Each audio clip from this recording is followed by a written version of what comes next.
Hey guys, welcome back to another video. I'm actually outside today because I have my bread maker going and I've been cooking like all morning for the construction guys, so my kitchen is quite a mess and I wanted it to be quiet, but if you can hear the construction in the background, that's also going on, so not really, you know, I just don't really have a super quiet space to talk to you guys.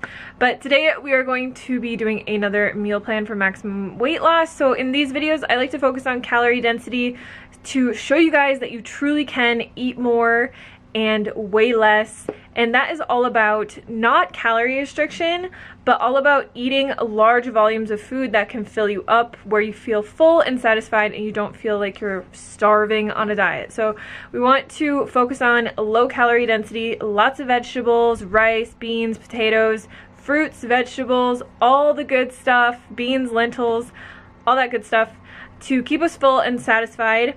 And it makes it a lot easier to lose weight. I have lost 70 pounds eating this way, and it's all just about consistency and doing the best that you can from where you're at, and doing this from a place of love as well. So today in the video we are going to be making some really simple but also delicious oatmeal that I'm going to kind of show you a few ways to jazz it up. And then we have some red lentil chili for lunch, so I'll show you guys how I typically eat that and how I make like my 50-50 plate and all that. And then for dinner we're going to be making a lentil loaf, and this is one of my most requested like recipes whenever I go to a family gathering, or like when it's the holidays. Derek always asks me to make it because it's really good. If any of you are from the Midwest, meatloaf was like a thing when I grew up and we ate a lot of it. It's kind of gross to think about now, but this is basically like the same version of that but with lentils, and it's very filling, it's low fat, it's delicious, and people love it. So if you need something for Thanksgiving or Christmas or anything like that, whip out this recipe and let your family try it. So that is what we have for today, and without further ado, let's just jump into the recipes.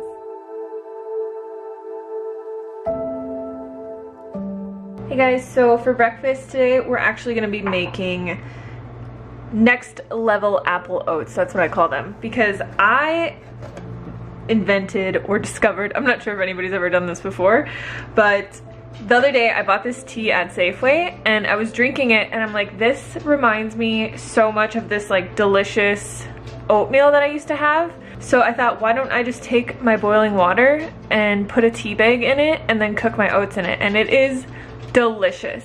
So here I have my tea bag and I'm just gonna pour this cup of boiling water over top, and I'm just gonna let this sit. So I will just let that steep for a few minutes, but you could really use any kind of tea that you want. I haven't tried it with this coconut one yet, but I feel like it would be so good.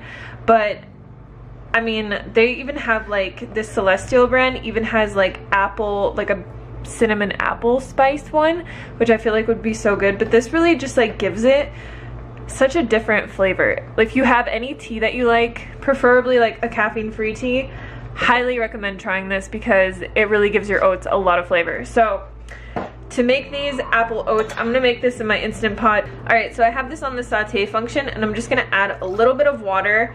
And then this is one giant apple that I cut up, and I feel like it just cooks a lot better and it's easier to eat if you cut it into these little small tiny cubes. So we're gonna add this into here, and then I'm just gonna add a little bit of cinnamon. So when you do this like tea bag kind of thing, you don't really want to add tons of flavor because the tea will actually give the oats a lot of flavor. So I'm gonna let this cook for about a minute or two. My tea just needs to steep for 2 minutes as well.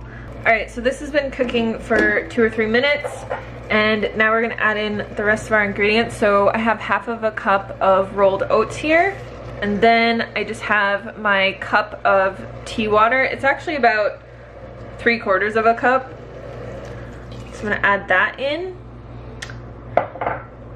And then I'm just gonna cook this until the oats get nice and thick and the apples are all cooked. So usually this takes about 5 to 7 minutes. Alright, so our oats are done. You can see how thick they are. I like to cook them until they're really thick because I just don't really like runny oats. Alright, so now we can put this into a bowl.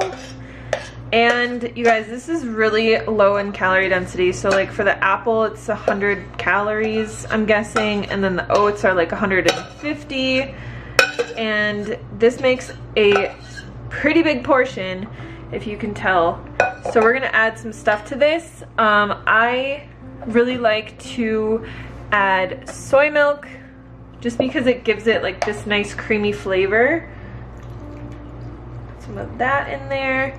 You could also add like coconut yogurt or any kind of plant yogurt to this. And then I'm also going to add maple syrup, but if you want, you could also just add like stevia, or you could even add some chopped dates into here when you're cooking it. I really love drizzling maple syrup on top. Then I'm going to add some raw buckwheat. So I really like raw buckwheat because it's nice and crunchy, and it just kind of gives it more of like a muesli crunch. And then just a little bit of coconut. So you can really jazz this up any way that you want. You could add like peanut butter on here if you really wanted to, or like PB2 powder would be better for weight loss. But I honestly wish you guys could smell how good this smells, because the oats, I just love cooking it with the tea because it has like so many different flavors in there. There's like cardamom and ginger and cinnamon and all these different flavors, and it just smells so good. So yeah, definitely try it, you guys. I am obsessed with this, and I am not really an oats person, but ever since I discovered this, I've been eating them every single day. So let me know in the comments box below if you guys have ever tried that kind of little hack, or if you try it, let me know and tag me on Instagram. But yeah, that's pretty much it for this recipe. It's super simple. It takes 5 whole minutes to make, and you will love it. So today we're gonna be making red lentil chili, and I'm gonna show you kind of the lazy way how to do it in the Instant Pot, but I will give you instructions for the stovetop as well. So basically we're gonna take our ingredients and throw them in the Instant Pot. Now you can saute your onions and garlic if you want. This is the lazy way, so we're not actually going to be using garlic cloves. I wanted these recipe videos to kind of show you guys how to switch things around and kind of incorporate different spices and things if you don't have all the ingredients, just so that like you don't feel like you have to go to the store all the time to make a recipe. So we got our onion here. Like I said, if you want, you could chop up garlic and saute onions and garlic. We have our bell pepper. We have 1 cup of red lentils. Now I buy organic. I never really rinse them, but you can rinse them if you want. We also have a can of fire roasted tomatoes. This is a 14.5 ounce can. So I like this recipe a little bit extra tomatoey. So I like to add either some tomato paste or like some strained tomatoes like this. So I'm gonna add some strained tomatoes. You could add the tomato paste, but I don't have tomato paste, so I'm just gonna add this. And then we're going to add in a teaspoon of paprika. This is like basically gone. Got a teaspoon of chili powder. And then we're gonna add a teaspoon of garlic powder. So you don't have to add this if you sauteed onions and garlic, but garlic powder is actually roasted, so it has like a different flavor than if you just sauteed like onions and garlic. And then we have 2 cups of water we're gonna add into here. We're also going to add in 2 tablespoons of maple syrup. This just gives it kind of like a nice sweet flavor. And then we're going to add in a tablespoon of vinegar. So use whatever vinegar you have. It just gives it a nice flavor like the maple syrup does. So I've used ume plum vinegar, I've used balsamic vinegar, I've used this apple cider vinegar. I think it all kind of tastes the same. You could also use red wine vinegar. And then I always like to add better than bouillon just because it gives it more of a like in-depth flavor, but you could skip this and you could just add salt at the end, or you could just have this totally salt-free as well. Then you just want to stir everything up really well.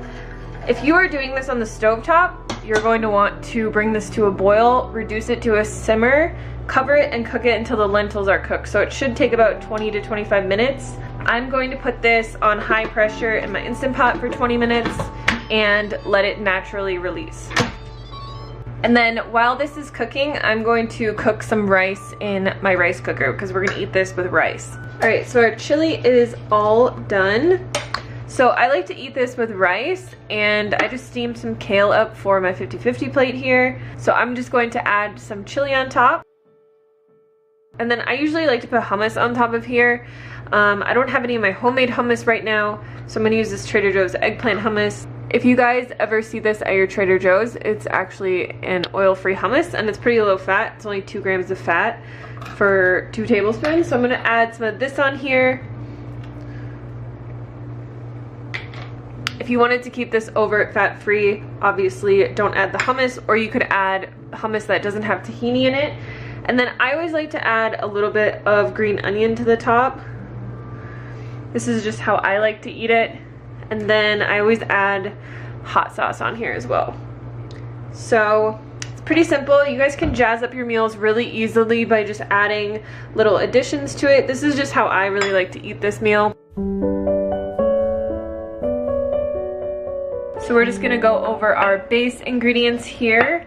We have a cup of green lentils. These are an actual mix of lentils, and they're sprouted, so use whatever kind of, you know, black or green lentils that you can get. Brown lentils work too.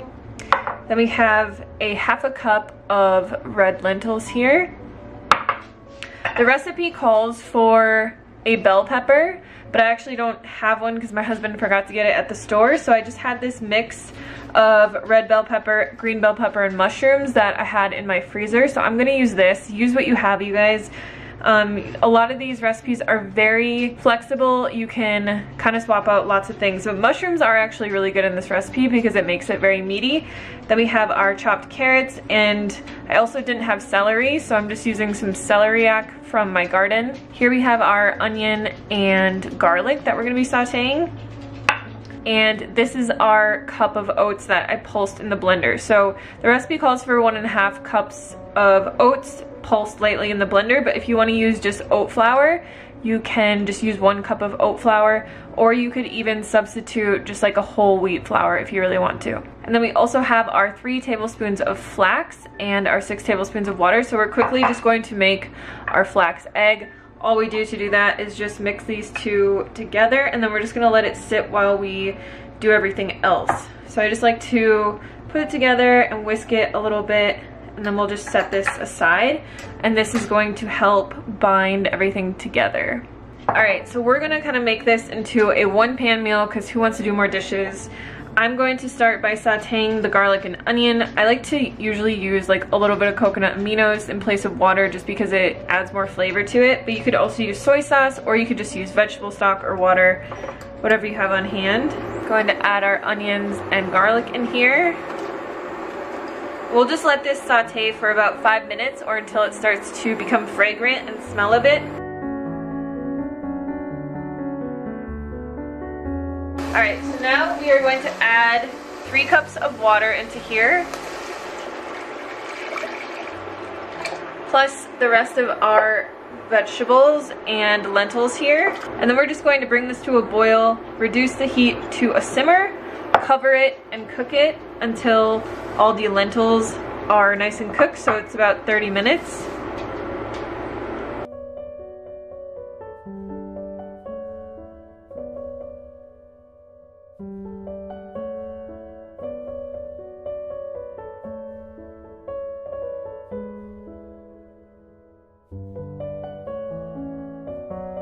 All right, so now that this is done, what we're going to do is first add our flax egg into here.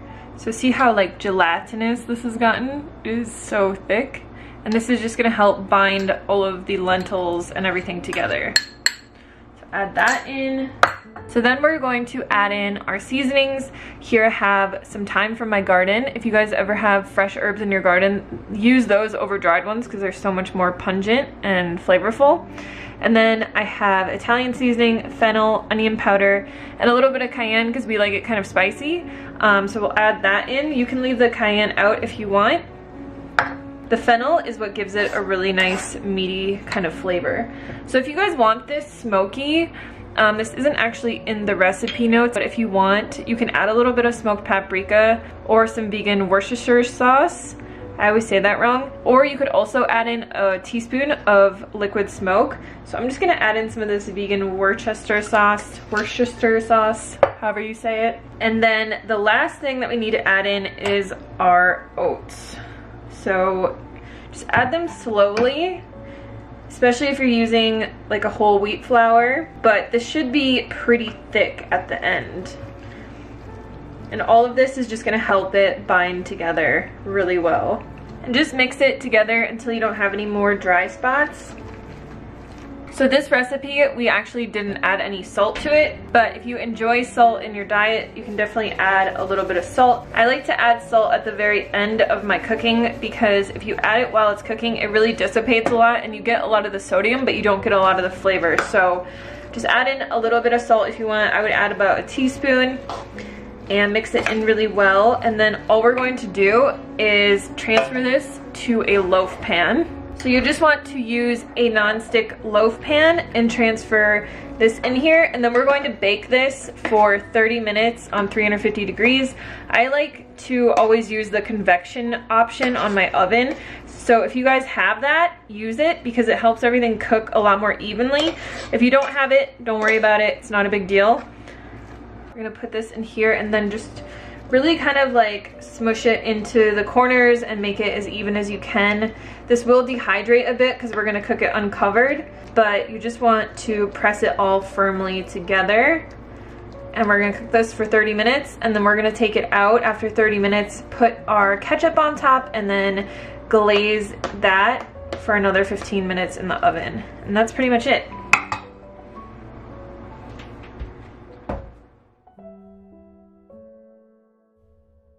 Alright, so now that this has been cooking for a while, you can see that the top has hardened quite a bit and it's getting really dense. So we're just going to add some ketchup to the top. I don't really ever measure this. And then you'll just want to spread this out with a spatula.